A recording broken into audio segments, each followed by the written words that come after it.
All right, welcome back. Welcome back. Brews, Books, and Barbells podcast, episode 5, season 3. We are back from vacation, or Haley's back from vacation. Unfortunately, I'm back from vacation. Yeah. So how was Hawaii? Girl, it was a trip. Oh, gosh. Yeah. Yeah. Like, man, my little explorer heart was so happy. I love that place so much. Oh, so happy for you. I know. It was great. And there were stories to tell. Yeah. And I came back with some, and I was very impressed with myself. And you came back with a tan. Look at did. this difference right now. This is not edited. This is not nah. She's just that tan. So she's going to be real. tan for the rest of the next 3 years. Yeah. And it's great. Yeah. No one's jealous. Who's jealous? Girl, you get tan so fast, though. Okay, you'll be tan in 5 seconds. But the thing is you have island tan right now. That's accurate. I do. You have island tan, and it looks also, amazing. They have something in Hawaii. I haven't found it here, but it is this weird, bronzing lotion. Mm-hmm. And you put it on over your sunscreen. So you put your sunscreen on first, and then you put this bronzing lotion thing on, and then you just lay out. That shit is magical. Because I was tan for a few days, but then I put this stuff on, and I was tan. It was nice. And I guess they have it in Australia too, because one of the girls I met was saying that she'd used it before, and I was like, I've never heard of this. Yeah. And it was something you would use in a tanning bed too. Interesting. But I was shocked because I had SPF 30 on, and then I put this on over it, and it was perfect. And are you burnt? I was, but not anymore. All right. I did get a baby burn. That's okay. And I surfed. There you go. I know. So I came back with a few little scars from surfing and from baby burns. Yeah. Oh, I love that. I love that you had a great time. But I missed you. Yeah, I missed you, and we missed you. And we missed you. And now we're back. We're back. And I'm drinking coffee again. Yes, finally. Thank God. Yeah. Oh, my God. Yeah, and with the celebratory break of 2-3 weeks of no coffee. Yeah. Yeah, we're today's coffee is something called Everyday Dose, and it's an at-home brewing coffee type thing. Mm-hmm. So we made this here where we shoot, and all you need is hot water and the powder. It's so good. It's yummy, yeah. It's fantastic. Mm-hmm. Yes, I have it. Oh my God. Also in my cute little mushroom mug. Her mug is the cutest thing I've ever seen. Got from the thrift store at $4. Stop. Amazing. It was only $4? Yeah, girl. It makes me want to go frolic in the woods. Exactly. Oh. But yes, the brand is called Everyday Dose Mushroom Coffee. The owner's name is Jack, and his story was that he was on Adderall for about 20 years growing up, starting at the age of 5, which is crazy. After all those years, it resulted in him having high blood pressure, and then he decided that he was going to stop altogether with the Adderall, then resorted to coffee, but didn't like the jitters and the bloating and all that stuff, which then enabled him to go into nutrition.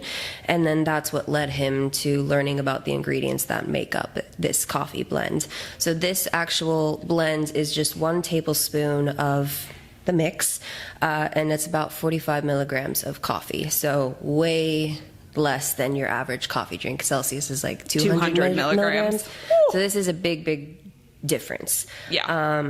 They run those bundle deals where you get the starter kit and you get a mug and all that stuff. It's cute. You do get a lot of little gifts for that. We like a starter kit. Yeah. Right now they have it on sale for $27 as opposed to what the usual price is $45. Oh my God, that's amazing. Yeah, and the whole bag lasts you, depending on how much you have, of course, but if you have one a day, last you a little over a month, maybe a month or so. And they do the monthly subscriptions and things like that. Oh, that's great. The cool thing too is the ingredient list. I know a lot of people are kind of really taking a big look at ingredients lately, and that's kind of been a trend in this world. But the full ingredient list here is the mushroom blend, which is consisting of lion's mane and chaga extracts, a proprietary coffee extract, collagen protein, and theanine. Thank you.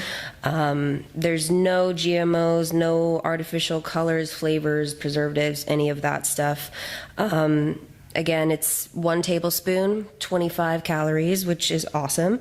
1 gram carb, 4 gram protein, and 20 milligrams of sodium. So it's that's great. That's awesome. And L-theanine is known to like calm your nervous system, which is fantastic. And almost opposite to what coffee does. I know, because coffee makes you go exactly a little crazy. Yeah, and it's pretty yummy. I like to do it either black or we put a creamer in. And actually, today's creamer, I don't know the exact brand name of it because it was given to me by a friend of mine who is Polish, and this is from Poland. It's fantastic. Yes, and its translation goes to sweet aromatic. Yep, you got it. She got it. Fuck. She needs to keep drinking aromatic her drink. drops. And there's multiple flavors to it. This one is like a hazelnut type of thing. It's so good. They have pretzel, caramel, vanilla, all these different things. And the two best things is 1, 0 calorie, 0 fat, 0 sugar. 2, a whole bottle is like $5. I love it. Translate it to like US dollar. And the best part of it all is this is probably going to last me about a year or 2. Yeah, because you only need a drop. You literally only need 1 drop. And it's a droplet. This much in. Yeah. It's one of those droppers. You only need 1. We both have 1 in here. It's the perfect amount of sweet use. So you don't good. need any sugar. You don't need anything else. So it's really... Thanks, Poland. Really great. Thank you, Stan. Thank you, Stan. I have never met you, but I've heard so much about you. But yes, that is what we're sipping on today. And man, is it good to have something calming rather than anxiety provoking? Because these next few chapters, girl, are bananas. Yeah, we learn a lot. We learn so much, and we are set up for like the shit is hitting the fan situation now. Yep. And so right away, we're thrown back in. All the High Lords have finally decided, minus Tamlin, that they're going to meet, that it's going to be at Dawn Court, and they have the time, the place, everything specified. Yep. So they're getting ready to go. Amren is letting everyone know that Nesta is so close to figuring out the spell for the wall and the cauldron. But Nesta throws everyone for a freaking curveball because instead of staying to practice with Amren, the morning everyone goes to leave to go to Dawn Court, she comes down the stairs and says, "I'm going with you." And she goes, "I don't want to be a coward." So snaps to Nesta for finally stepping up because that is huge. Yes. And Feyre was the one who kind of encouraged or influenced her because Nesta watched what Feyre did for the summer court and was like, you went off to help them and they wanted you dead. Yeah. And I don't want to be remembered as someone who doesn't do anything. So... And it's such a glow up from book 1 Nesta to book 3 Nesta. Now stepping up. She is for sure stepping up. And it's not for Elaine in this case. Like it is for Feyre and for Court. She doesn't really know. And yes, Elaine has some tie into this, but she's not doing it solely for that. Right. And I love everybody's fucking outfits that they're wearing to this because everybody's like dressed to the nines. Like you'd think they're going to like a ball. Mm-hmm. Like, Moore's got on her red little number. Oh, no, it's not red this time. It's dark blue. She's got on this gorgeous dark blue number. Feyre's in, like, her starfall dress that she had altered with this gorgeous tiara, which... Because Reese finally showed her the jewel room. She was like, okay. And you've got Cassian and Az all suited up. Everybody's ready for battle. Yeah. By dress. Political battle. Exactly. Yeah. Political battle. And it is, from the get-go, a very political battle. For sure. So they arrive at this Dawn Court.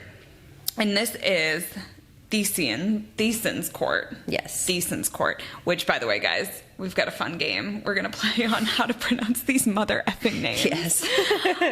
And so bear with us right now. Yes. But also, here is where we're going to kind of show where or who each person looks like. So here we have Thesan, High Lord of the Dawn Court. Mm-hmm. Thesan, right away, they're going into this court, and everybody's kind of meeting on this landing strip to kind of get sized up before you go in. So they meet there, and then they're escorted to like the room that they're meeting in, which isn't your typical throne room. It's actually really beautiful, and there's like a pond there. It's like a reflection pool or something. I don't know. It's gorgeous. So they arrive, and then everyone slowly but surely starts to arrive. So Helion, who is the High Lord of Day Court, who's right here. Yes, right here. He comes in. This is going to be freaking great. For everybody listening on audio, just go to the YouTube channel and watch the YouTube, because this will make way more sense to you. That, and then if you also want to put faces to names, yes, this is your opportunity. And thank God to the artists who have put these together, because they have helped us quite a bit to fantasize about what these people actually look like. And we're moving on. So next we have Kalias, who is High Lord of Winter Court. Yep. And his wife Vivian come in. Then you've got Beron, who is... We know Beron. He's annoying as hell, but he's High Lord of Autumn and a royal asshole. Yep. And then we have Tarquin, our baby Tarquin, who's High Lord of Summer. So all of them have started to arrive. The only person who is missing from this group is Tam Tam. Oh, Tam Tam. And you start seeing who all of these people bring to this meeting, because everyone's bringing someone or a group of someone's to this meeting. So like Beron shows up with his sons and his wife. That's a whole nother story that we will get into. Oh my gosh, the tea there. And Thesan has these peregrines, which are these winged, they're people, but they're winged, and they've got like feather-like wings. Feather wings. Yeah, almost like the seraphim, which is interesting to note, because their descendants, they come from the similar line as Tarquin, and one of them is Thesan's lover, but they never actually got married for fear of Amarantha, and I don't think they've even admitted that they're mates yet, because of this fear that there's still that lingering fear of what Amarantha did. Then you find out that Vivian is an old friend of Moore's, and they are very excited to see each other. It's almost like a sorority girl reunion, which was adorable. And you realize that she has now mated with Kalias. Oh my God, my brain just died. And she was also left behind by him when Amarantha took everyone under the mountain to protect the Winter Court. But in doing so, she also bore witness to the terrible massacre of all those children. Correct. God, that was so devastating. And Tarquin has Chrysidia and Varian with him. And Varian's immediately looking for Amaranth. Oh my God, adorable. And then so we've got everyone kind of just hanging out. And then in a burst of thunder, I think Farah describes it, almost exactly like the day he came and knocked down the door on her cabin. Tamlin winnows into the room. Directly to the meeting. Not even dramatic entrance. Seriously. So dramatic. So dramatic. And it's so interesting, the level of disrespect he has, because I'm like, this isn't your home. Yeah. You know? Yeah. Like it's again, it's not even Rhys's home or the night court or anything to that court or whatever. It's someone totally different, yet he still thinks it's appropriate to come in like that, with how important everyone knows this meeting is. Do you really think Tamlin fully believes that Rhys is a bad guy? Because he like full on throws Rhys under the bus, but they've known each other forever. Can he really be that naive in thinking that Rhys is that bad? I know. I don't know.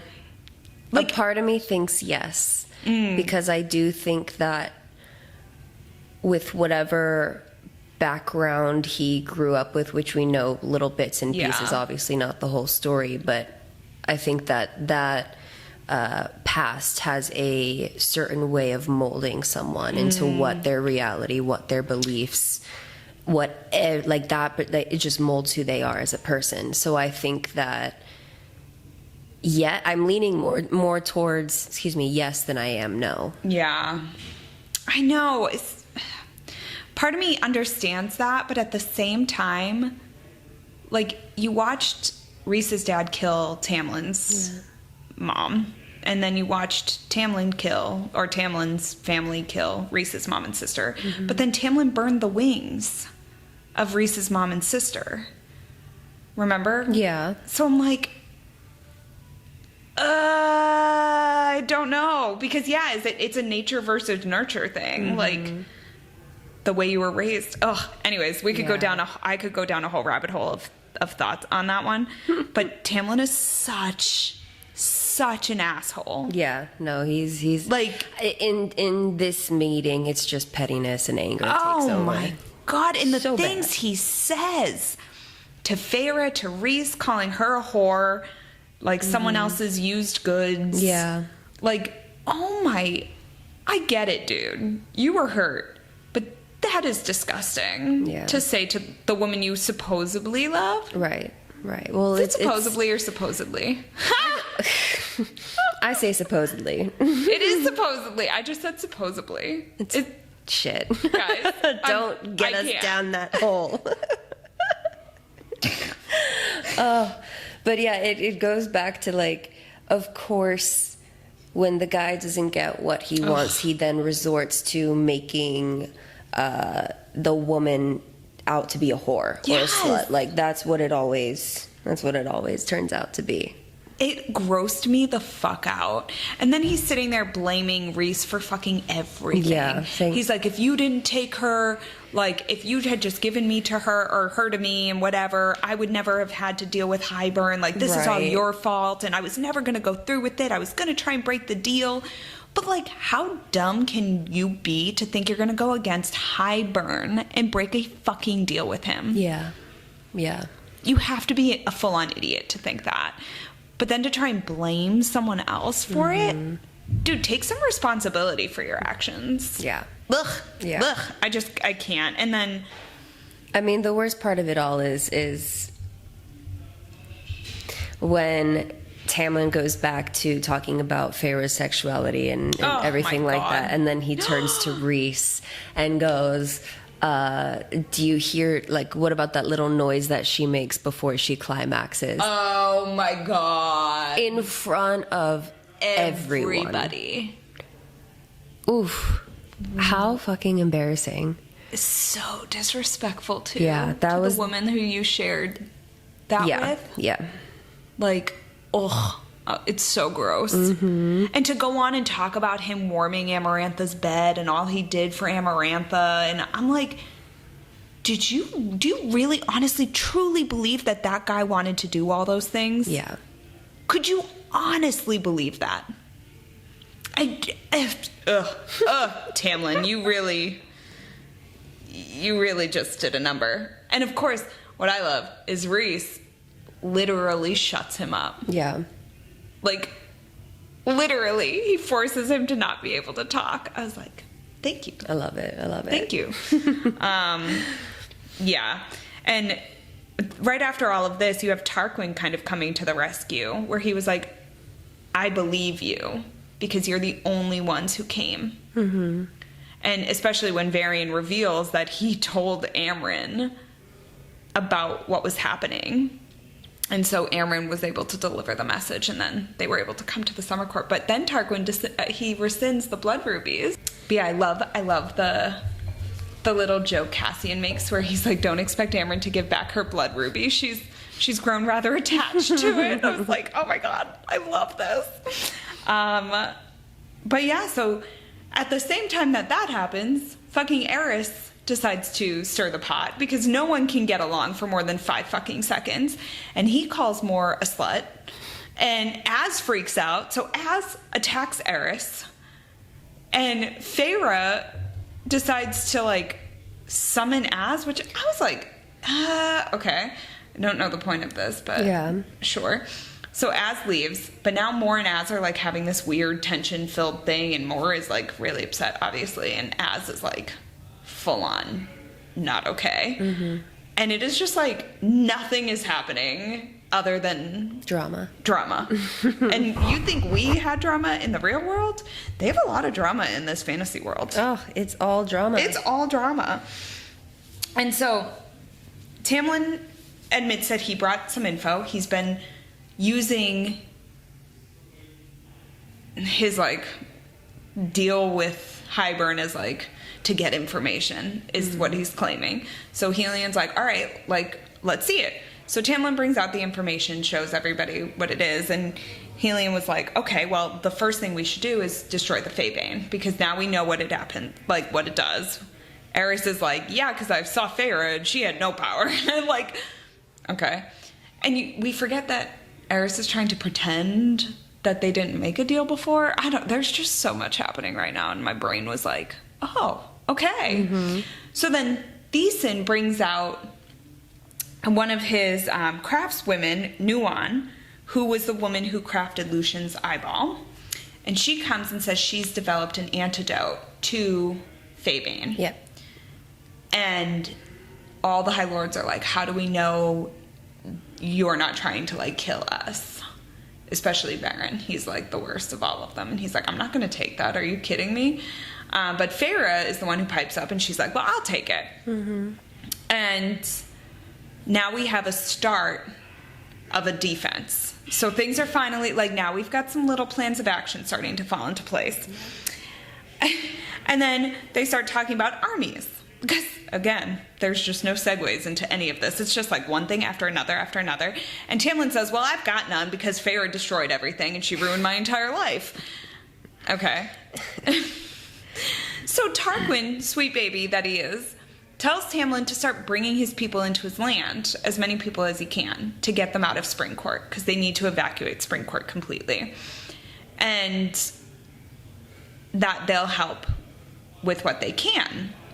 So again, we have some, like, give, but the minute we have give, we have freaking drama. It's just, it's what I imagine, like, any talk to be in our government system. Oh, yeah, well, I'm just like, of course. Yeah, that sounds about right.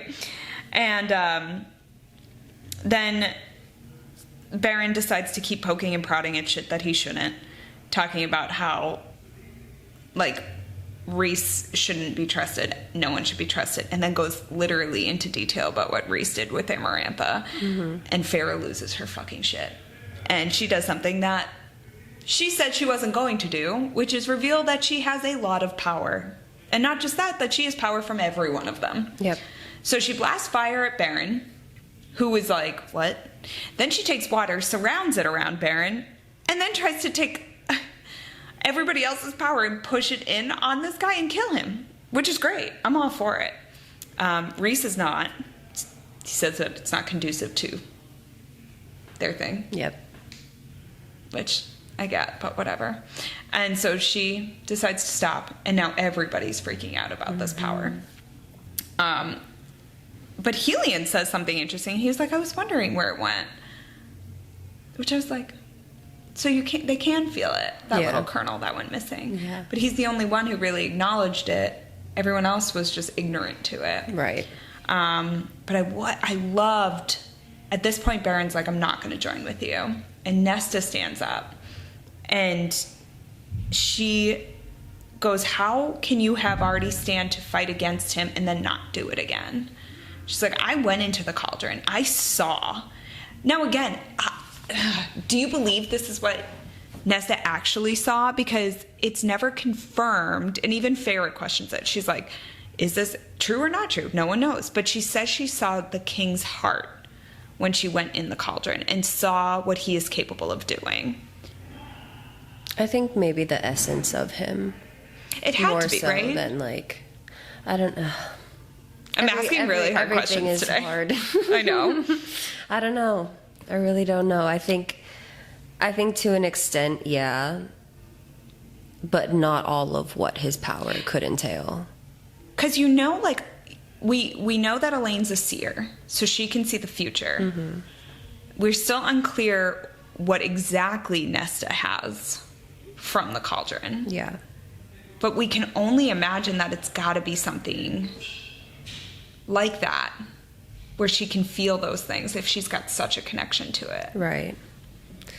Yeah. I know. What do you think? I think she saw... I don't know if it was the heart of Hybern or if it was the heart of the cauldron itself. Mm-hmm. But I like your thought of the essence of Hybern, because he's the one working the cauldron, so part of him is in that. So you have to think that there's something within. Right, that there's something of him there. Exactly. For sure. But yeah, so she says that, and she says he's going to butcher everybody. He's going to bring that wall down and kill everyone. And Beron says he'll think about it, he'll consider it, and then he leaves. But every other High Lord there finally says that they will stand and they will fight with them. Mm-hmm. Which then leads into a discussion that, again, goes nowhere. They just keep fighting. So they all leave for the night to go stay. They're all staying over. And you realize that Helion was putting on this whole act of being like some weird cocky dude. But he's actually like this charming, overly flirtatious man. Who is definitely trying to get Cass Asimore into a threesome. Which I'm like, yeah, you know, that'd be very attractive people. Why not? It'd be really, okay. Just gonna ponder that for a minute. See you daydreaming. Yeah, over I'm there. like, okay, what would that be like? And so he starts talking about how Beron is gonna actually join. And Farrah's like, well, how do you know? And he was like, because of what happened in the First War. And this is where you find out that Beron's wife, Lucian's mom, when Hybern first attacked, she was at home with her two sisters. The sisters sent her away. They were like, go, flee, run, save yourself. She did, and her sisters died. But she got targeted and attacked, but Helion came and saved her. And then Farrah calls him out and is like, you had an affair with her. And holy shit, a revelation is then revealed. Not out loud, of course. This was through Farrah and Rhys's bond.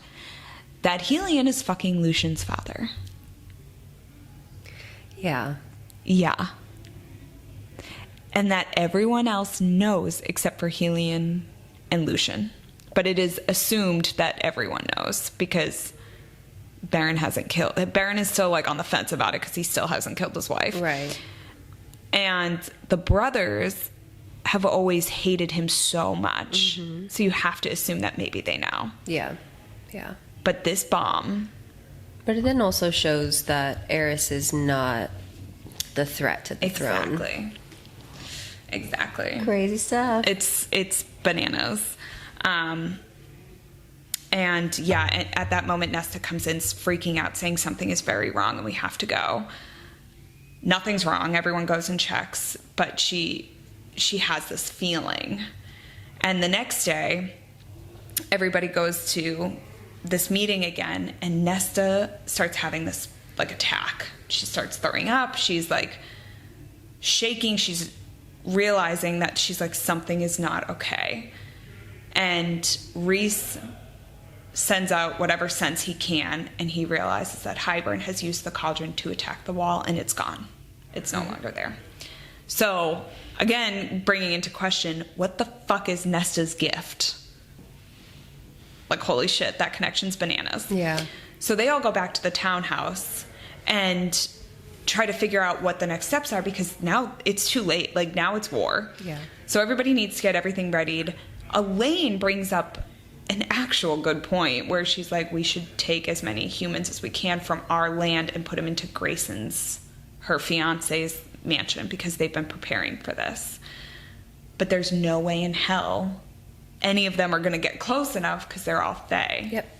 So Elaine has this idea of being glamored by Rhys to look human, which, again, kind of brilliant on Elaine's part to come up with this plan to get her there. Yeah. So that's now the next step. Rhys and Cass and Az go figure out how to handle the Illyrians. Everybody has an hour before they're going to leave. And you realize Cassian isn't going to go. He has to be with the troops. And I loved this moment between Cass and Nesta, where he walks up to her and he hands her a dagger. Mm-hmm. And he was like showing her where on a man's body he is most vulnerable. And then jokes with her and is like, I told you should have started coming to lessons. And then at the end, he leaves, and Feyre looks at Nesta, and Nesta just goes, don't say anything. And I'm just like, oh, the attraction there is just... We are getting the slow burn. This is a slow burn. Yeah. But man, is it burning. Mm-hmm. And I'm loving how his first instinct was to give her this blade and be like, do not hesitate Protection to use her. this. Yeah. Ugh.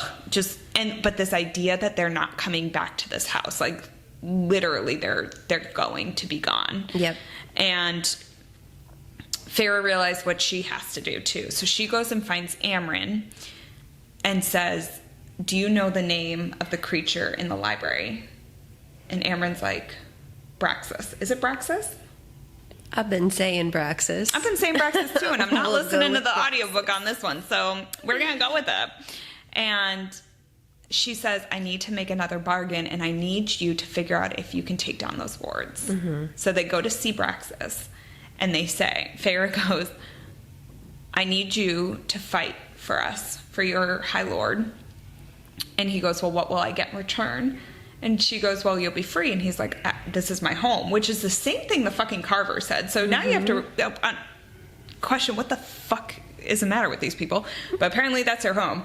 So Feyre's like, well, what do you want? And he was like, I want to see the sun and the stars and the sky. So I just want a window. Just a fucking That's so stinking cute. window. So first he only wants company, and then he just wants a fucking window. He just wants connection. He's just, it's killing me. And Feyre goes, okay.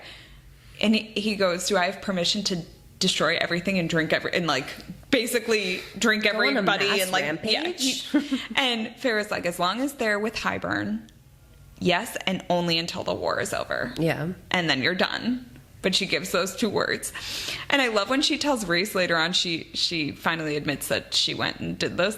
And she goes, he just wanted a window. And Rhys goes, does he realize that this is a war and he has to kill people? And Piggy's this big cuddly animal. And then I love the joke he makes where he's like, oh, Cassian's going to piss himself when he sees him out there. And I was dead. I imagine Braxis to look like the dragon from How to Train Your Dragon. Yes, that's exactly how. He's just a baby. Just a little baby. Of course, he's definitely probably not, but like that's how I see it too.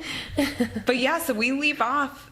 Everybody's gone. They're all heading to Feyre's old homeland to save these humans and to start this fucking war. Yeah, everyone has their role. Everyone knows what they're supposed to be doing, and I love that it all came together like that, though. Like, it's a shit show. It's a major shit show, but when push comes to shove, everyone falls in line. Yeah. It gets worse before it gets better. 100%. It always does. They all got to deal with their drama, and then they'll come to Oh my God, so much drama.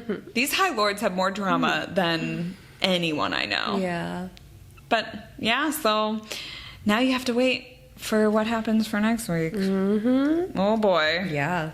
So as we move into our fitness talk today, really kind of the theme of these last few chapters, and then some of what we've covered before, is that you're facing an enemy, essentially. And oftentimes, most times, when it comes to facing our enemies, we tend to be our biggest enemy, or our mind tends to be our biggest enemy. God, yeah. So we tend to, we have to beat our old self, be better than our old self, all of that. So in these chapters, Feyre and her allies obviously confront the powerful people, the dangerous enemies, not just Hybern, but then they have their own doubt and despair. And so Feyre isn't just facing an enemy. She's facing herself, her own power, her decisions, her past, her fears, as well as everyone else is dealing with their own shit. Yep.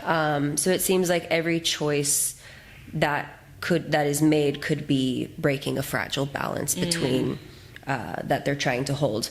So she chooses to face the storm, walk into the danger, not because she has to, but you know, she really does have to. She does have to. But she wants to at the same time, too.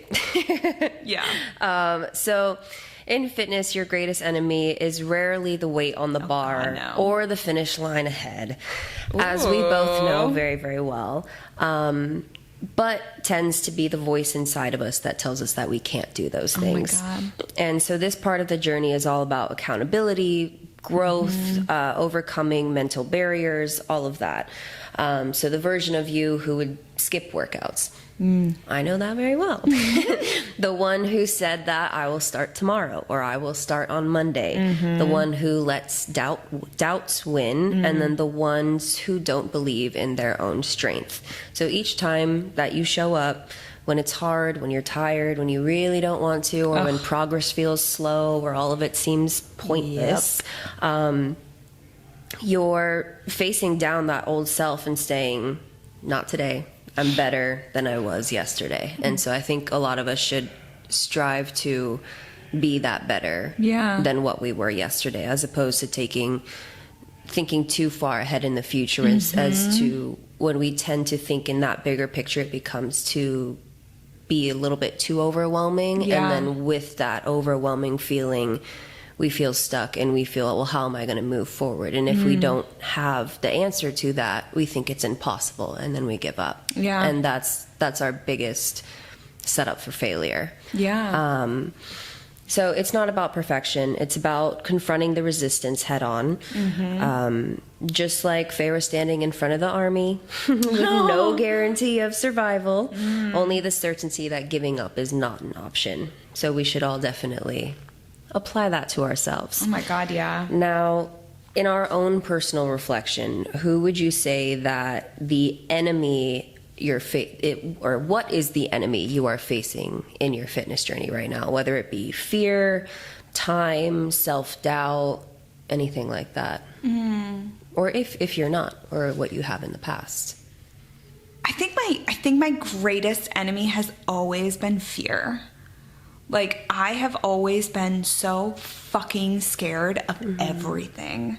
In fitness, in life, in just every aspect, there's just been this overwhelming sense of fear for me. And I get in my own way all the time over this, because I let the what ifs destroy me. What if I get hurt? What if I don't get this time? What if I can't do that? Like, there's so much freaking fear, and also the fear of success, which I think sometimes we don't realize is a big thing. And for me, that has always been big. Like, I fear what will happen if I do succeed. There's so much fear there. What happens if I do achieve that goal? Like, then all of a sudden I'm way out of my comfort zone, because all I've ever known is not achieving that, not having that. Yeah. And now all of a sudden I have it. Oh my God. But now I'm not in the present anymore. I'm like 5 years away. Like, what the fuck am I doing there? That's not where I belong. Right. I'm not time traveling. Yeah. And we forget I don't live in the present moment sometimes. And that's applicable both in life, but also in fitness, where, especially with my goal I really want to qualify for Boston. It's my number one goal right now. I have a marathon set up. I know I want to run it. I know what I want to get. There is so much fear around what if I don't get that? What if I get hurt again? What if I do this? And if I let that fear control my life, I will never know what that finish line feels like. Right. And it's not worth it. So that's kind of like what I face usually is fear. Yeah. Because time I can make. My self-confidence has increased a lot. But man, fear for me is debilitating. Like, a lot. Yeah. But yeah. Yeah. What about you? I would say the same. Fear for sure. Fear of fucking up and looking stupid. Oh yeah, God, yeah. Like, whether that be a new movement or going into competing, it scares me shitless, and I haven't even stepped on. Or I could imagine, everything that you just said too. Fear is 100% the most for me. I would have to say time being second, in the way of more so trying to tell myself that when this other thing in my life is done and completed, or like, you know, like when this other thing is figured out, then I can go ahead and start this one thing. So kind of like similar to I'll start on Monday. Very similar to that, where it's like, okay, well, let's wait until, you know, money starts to come in a little bit more steadily, and then I'll start this other thing. And I mean, it's very true to, you know, what I'm doing with the whole competing situation right now. Is that's the number one thing that was holding me back for the last few years, was the finance of things. And granted, it's an absolute privilege to be able to do shows like this. It's 100% a privilege as opposed to a necessity or anything like that. How do you know that time will even come, or if it does, or if it doesn't, you don't know what that's going to look like then. And then let's say you get to that point and it doesn't look like how you wanted it to. What then? Are you going to wait more? Are you going to wait more until years go by? Thinking similar to that, think of a time where you nearly gave up, and then what made you not give up in that case? Is there a like part in running or during one of your marathons where? I mean, they say, the training for the marathon is probably the hardest part of doing a marathon. The marathon itself is fucking hard, for sure. And I want to give up at mile 18 every time. And I've told that story plenty of times. And I should have dropped out of a few races because of how awful I felt. But I didn't. But that's a me thing. Like my mental game is strong, not always in a good way. But there's been a few times during training where I'll have a long run programmed, and there's no motivation for me to do it. There gets to a point in marathon training where everything feels hard for me. But I've also never trained the right way for me. There's no right way for anybody. I think it's a personal thing. And I'm going into this cycle with a very different mindset on training, which I'm very excited about because it's the first time I'll be doing that. But I think there's plenty of times. I mean, I feel like this topic is so applicable to life too, because ever since I moved out to California, there's been many times where I'm like, is this where I want to be? Is this what I want to do? Is this my dream anymore? Do I want to give up? Do I want to move back home? Blah, blah, blah, blah, blah. And for me, as often as I butt up against that, I've never given up on my dream, on any part of what I want. So yeah, I think that's something we all face. And I know I'm not the only one. I'm sure you've experienced that too. Yeah, for sure. The thing that just keeps me going is thinking back on who I was at the time when I decided that dream was going to become a dream, and think, well, you know who you were back then. How do you want to make that person proud? Do you want to follow through with that dream you set up for yourself, or not, you know? And how would past you feel about that? And that's not in the way to stay in the past rather than present, but think about that, you know. Follow through with your word. If you say you're going to do a certain thing, do it. Or at least try to at your very best. If it really doesn't align with you anymore, that's okay too. But don't continuously not show up for yourself, or follow through with promises you make for yourself. Because if you can't keep the promises you make to yourself, how are you going to make promises to anything else, anyone else, 100%. Any other part in your life? If you know if you consistently don't show up for yourself in that way, how can you gain that confidence that you need to know that you can handle certain things, that you can do certain things? It comes with that confidence. So if you don't have the confidence in yourself to show up for yourself, how is that going to set you up for success? 100%. So I think that's also a really hard conversation we have to have with ourselves too. And it may not be pretty. It's not a pretty conversation. Not at all. Not at all. And so what does winning look like for you nowadays? If you're like setting yourself up for success or thinking about any of that. I think my definition of winning has changed a lot from what it was, in a phenomenal way, like in a healthy way. I think it's changed. I think it used to be, I need to be this, I need to do this, I need to have this, I need to blah, blah, blah, blah, blah. The list goes on. All these, I have to, not I get to. And now it looks like, well, I get to use this body to do things I love. So for me, by like being able to train for a freaking marathon in general is a huge win. Like being able to go out for a run that is double digits is a huge win. Just lifting weights and being able to lift weights and having a healthy enough body, like being appreciative of that is where I find my wins now, as opposed to what it used to be. Exactly. Yeah. And like even going on this trip, like going on a solo trip alone to a place I've never been, this was like the biggest accomplishment of my life. And all it was me getting on a plane and going somewhere alone. Yeah. Like, but every day I was there was a win. And I didn't care about the fact I literally didn't track food. For me, that is a massive fucking win. I didn't care about what I ate. Like what my body wanted, I gave it. Like it was so beautiful to have that experience. If I wanted to hike, perfect. If I didn't, fine. Like I didn't run every day. I only ran 3 times. Like it wasn't about that for me. Yeah. And I don't think I've ever had that before. Yeah. So yeah, I think that's awesome. Thank you for coming to my TED Talk. That is awesome. That is my win now. No, that's awesome. And that goes into what we just said, you know.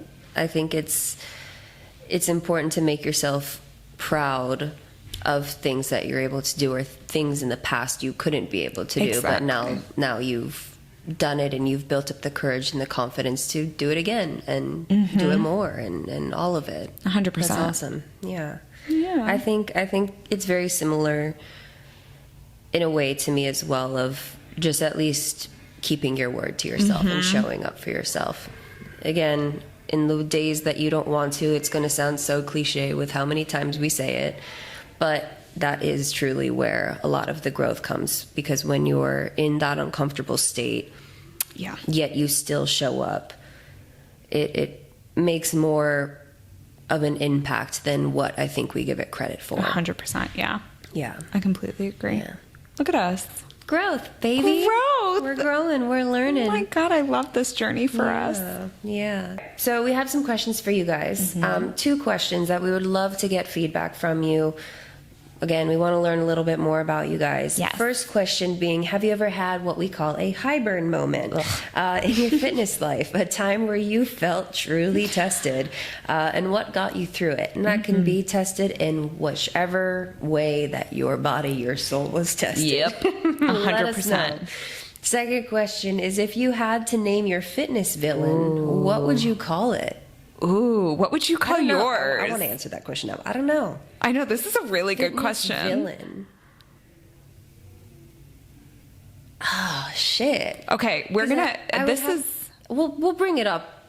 Yeah, I need some like thinking time, because this is not like one of those off the top. I feel like you need to like sit with this one. Yeah, we'll sit with it, and we'll have our answers by next week. Yeah, we'll post them. Let us know. Oh my gosh, we want to hear yours. Yeah, I need to figure out what my fitness villain's name is. That's what I want to name it. I like naming things though. No, I would. Yeah. We'll do that. All right. I love this. So email us yours at brewsbooksbarbells@gmail.com or DM us. We love to hear it. I'm super excited for these fitness villain names. Oh my God. Yeah. Check in on our Instagram to see what ours are when we figure it out. We meditate on it. Yep. So we'll wrap up with our classic Thorn and Rose. Oh my God, I totally forgot that we do thorns. I know. Did you see my face? It's like... my thorn would have to be all the, of course, rude comments from Tamlin to Feyre, just because he didn't get what she wanted and he had to resort to talking about her sexuality and embarrassing her and demeaning gross. her in that way. We can do better. Fun. It's familiar. Mm-hmm. Oh, 100%. That's why it's very like, ugh. 100%. But yeah, that would be my thorn. My rose, I think knowing how sweet and humble-ish all these like demented creatures are. How they just want connection in the end. Humble. Maybe not humble. I'm dead. Yeah. I would have to say is that even these big bad creatures that are terrifying only want connection too. Yeah. Whether that be to other creatures, other people, or the world, like the sun and the stars and the wind and all of that stuff. I love that. I think it's sweet to show that even big bad things have feelings too and are still part of this world and deserve that connection. I completely agree. Yeah. All right, my thorn would have to be fucking Tamlin. Freaking Tam. Per usual. He really is just... Which is ironic because he's from the spring court and there's a bunch of roses and he's the fucking thorn. Like what I did there. My rose, aside from the beautiful, adorable little creatures, is the relationship with Cassian and Nesta. Whatever the hell is happening there is giving me life in this really dark situation. Yeah. I'm loving watching that happen. It's so cute. Definitely. And we'll get a lot more. We just have to be patient. And we'll get there eventually. Eventually. Yeah. I know. And it'll be good. I told my sister about it today because she finished book 3. So I was like, just wait till book 5. And she was like, yeah, why? The wait is worth it, you guys. Yeah. Promise. Oh, God. I can't wait to get to that one. All right. Well, we will see you next Tuesday for episode 6. We've got only... seems like 2 episodes left before we finish this book, so we better get on to it. Shit's hitting the fan. Alrighty. Bye. Mwah.